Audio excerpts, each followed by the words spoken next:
Halo teman-teman, bertemu lagi dengan saya Cecilia Citra Lestari.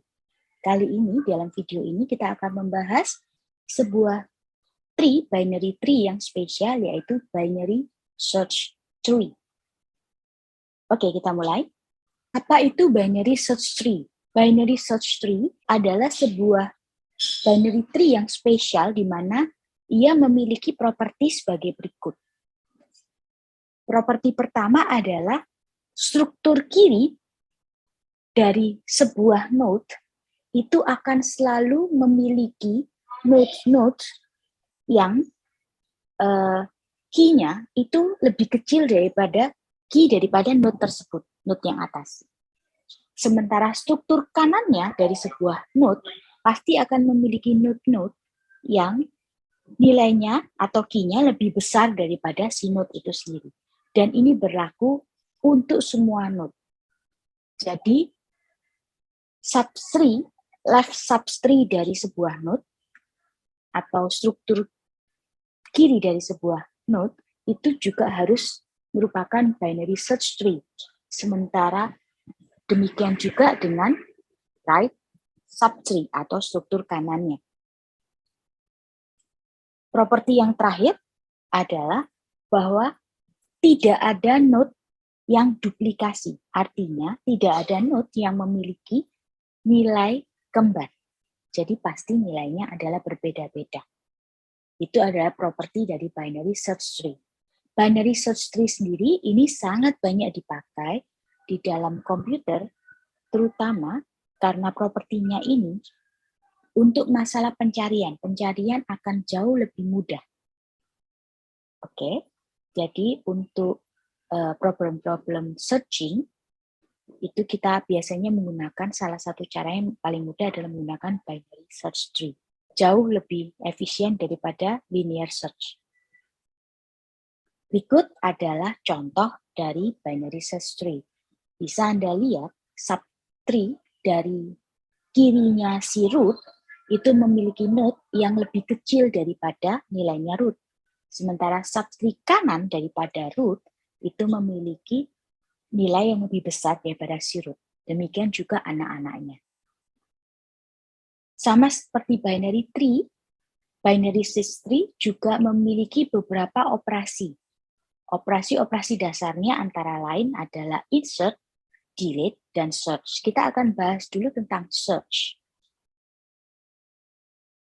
Untuk melakukan pencarian sebuah key, kita sebut key-nya itu adalah K, maka kita bisa melakukan hal berikut, hal rekursif berikut, dan sebenarnya adalah rekursif yang sederhana. Kita akan selalu awali di root. Oke. Di root kita akan cek subtree-nya, tapi sebenarnya kita akan cek dulu apakah root itu adalah null. Jika root-nya itu null, maka kita return false. Kalau root-nya null, pasti nggak ada anak-anaknya, jadi kita return false. Tapi jika ada root-nya, maka kita cek apakah key dari root tersebut lebih kecil atau lebih besar atau sama dengan dari K yang kita cari. Jika K lebih kecil daripada key-nya root, maka kita akan rekursif ke anak kirinya si root. Artinya, kita akan melakukan hal ini yang sama, tapi anak kirinya itu akan sebagai root-nya di subtree-nya root. Demikian juga jika K itu lebih besar daripada root, maka kita akan melakukan rekursif ke anak kanannya. Di mana itu berarti kita akan melakukan rekursif dengan anak kanannya sebagai root. Oke? Tapi jika K sama dengan root key, artinya K itu ketemu. Jadi kita return true. Next adalah proses insertion.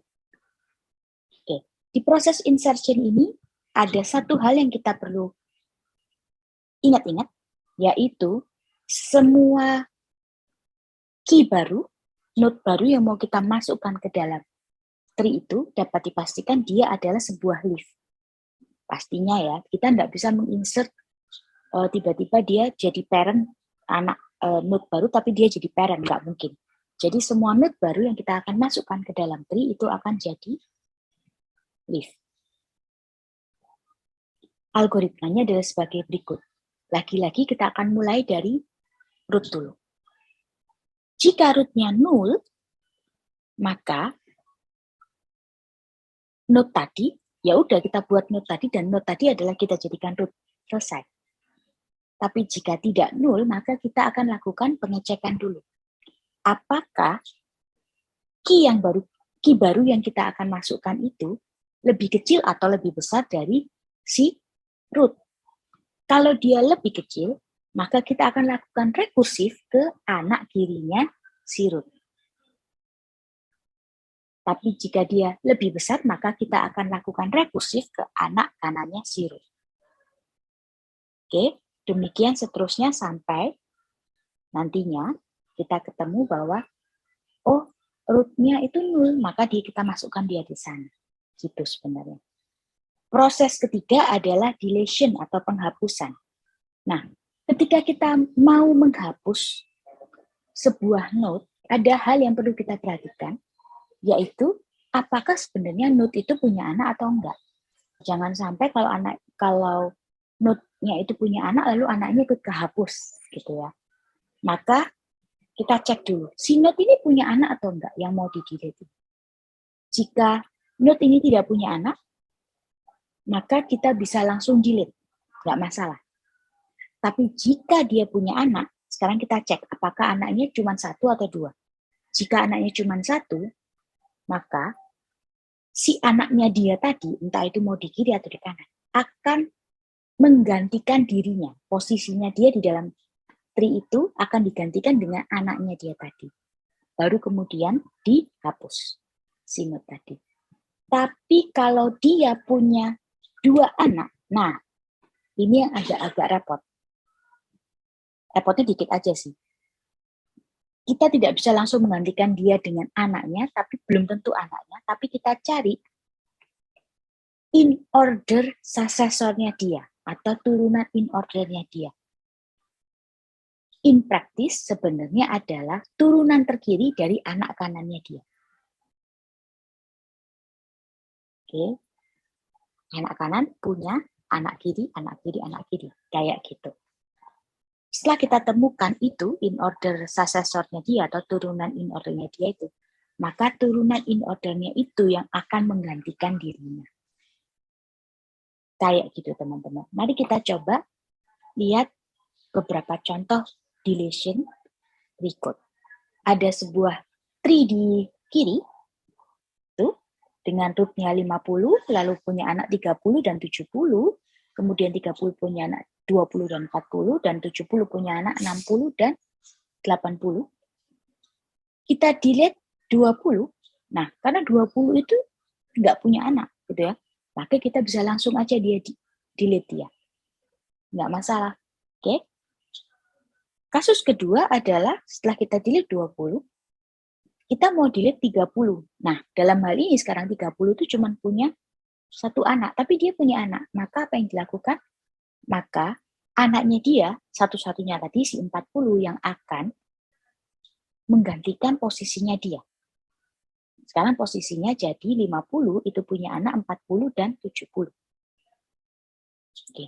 Lalu apa jadinya jika sekarang kita mau delete 50? Nah, 50 itu punya 2 anak, 40 dan 70. Maka kita cari in order successor-nya. Di mana tadi apa? Anak kiri, atau tepatnya turunan kiri dari anak kanannya dia. 50 punya anak kanan 70, 70 punya anak kiri 60. Kebetulan mentok di situ. Jadi 60 lah yang jadi in order successor-nya si 50. Dan dia yang akan menggantikan si 50.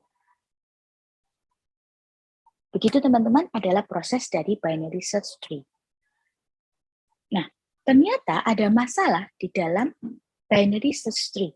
Masalah itu terjadi apabila binary search tree yang terbentuk itu ternyata skewed atau condong ke satu sisi atau berat di satu sisi. Kita ambil contoh seperti ini. Katakanlah kita akan buat sebuah tree di mana kita masukkan nilai-nilai secara terurut memasukkannya 1, 2, 4, 5, 3, 6, 7, 8. Hasilnya akan seperti di atas ini.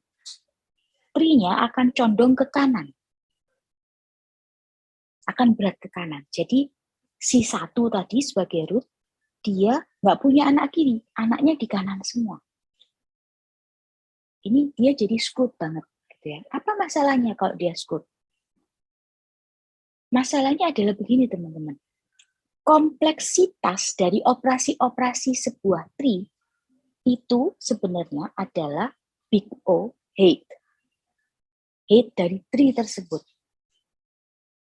Oke. Nah, kalau tree-nya itu skewed, maka height-nya pasti akan lebih panjang. Seperti contoh di ini, height-nya dia berarti adalah 6. Untuk 8 node, height-nya sudah 6. Jadi kompleks sekali gitu ya. Bayangkan kalau dengan cara yang seperti ini, masukkan nilai 1 sampai 100. Height-nya adalah 99, teman-teman. Nah, sehingga tree yang skewed itu akan memiliki kompleksitas yang semakin tinggi skewed-nya, semakin tinggi kompleksitasnya. Bahkan bisa jadi kompleksitasnya adalah big O n, atau di mana n itu adalah jumlah dari nodes-nya. Oke, demikian untuk binary search tree. Di video berikutnya kita akan belajar tentang tree yang memperbaiki problem dari binary search tree ini. Kita ketemu di video berikutnya ya. Yuk, dadah.